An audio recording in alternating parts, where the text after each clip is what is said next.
the chemistry of love. What happens in your brain when you fall for someone?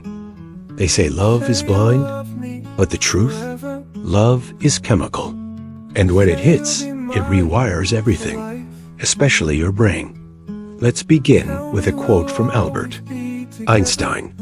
Gravitation is not responsible for people falling in love. Because when you fall for someone, it's not gravity, it's dopamine. The same chemical that fuels addiction floods your brain in the early stages of love. That's why it feels so exhilarating.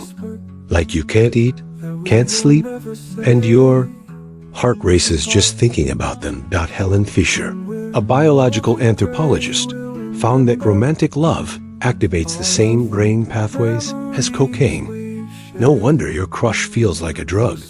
But love isn't just thrill, it's also obsession. I think about you constantly, whether with my mind or my heart. Terry Gillimetz. That constant loop of thinking, dreaming, replaying there. Voice or smile. That's serotonin dropping. The same dip seen in people with OCD. Your brain, in love, becomes a little obsessed, in the sweetest way. Then comes the rush of adrenaline. That fluttering feeling in your stomach, the sweaty palms. Your pulse quickening. That's your amygdala and hypothalamus at work, firing off adrenaline and norepinephrine. You're not imagining the butterflies. They're biological. When Shakespeare wrote, "Love is a smoke made with the fume of sighs," he wasn't being poetic, he was being scientific. Because when you're in love, your body releases oxytocin and vasopressin, hormones that promote bonding and intimacy. These are the same chemicals released when mothers bond with their newborns.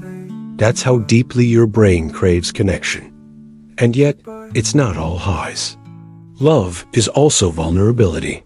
As Brené Brown says, vulnerability is the birthplace of love. Falling for someone means letting them see the parts of you you usually hide. Your fears, your flaws, your past, and your brain. It literally quiets the prefrontal cortex, the part responsible for judgment, to help you trust more easily. That's why love makes you braver, sometimes foolishly. So ever wondered why their voice becomes your favorite sound? Or why just a hug makes you feel safe? That's because physical touch releases oxytocin, calming your nervous system and syncing your heartbeat with theirs. Studies show that couples who hug regularly have lower cortisol, a stress hormone, and higher emotional resilience. You're not just in love, you're in sync. Marcel Proust once said, "Love is space and time measured by the heart," and neuroscience agrees. Couples who have been in love for years often show synchronized brainwave activity, even when they're apart. That deep connection is not just poetic, it's provable. And yes, love really can hurt. Heartbreak isn't just emotional. It registers in the brain like physical pain. The anterior cingulate cortex lights up, the same area that activates when you stub your toe. That ache in your chest when you miss them? That's your brain morning connection.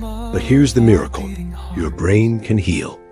Because love, in its truest form, doesn't just burn you, it builds you. It teaches your brain empathy, resilience, memory, and reward.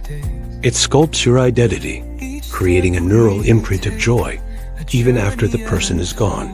And when love is healthy, it balances your neurochemistry. It reduces inflammation. It boosts your immune system. It literally rewires your brain for longevity. So yes, falling in love changes everything. It's dopamine-fueled madness. It's serotonin-drenched longing. It's oxytocin-driven bonding. It's science. It's poetry. It's heartbreak. It's healing. It's your brain at its most human. As Maya Angelou once said, love recognizes no barriers. It jumps hurdles, leaps fences, penetrates walls to arrive at its destination full of hope. And your brain? It's built for that journey.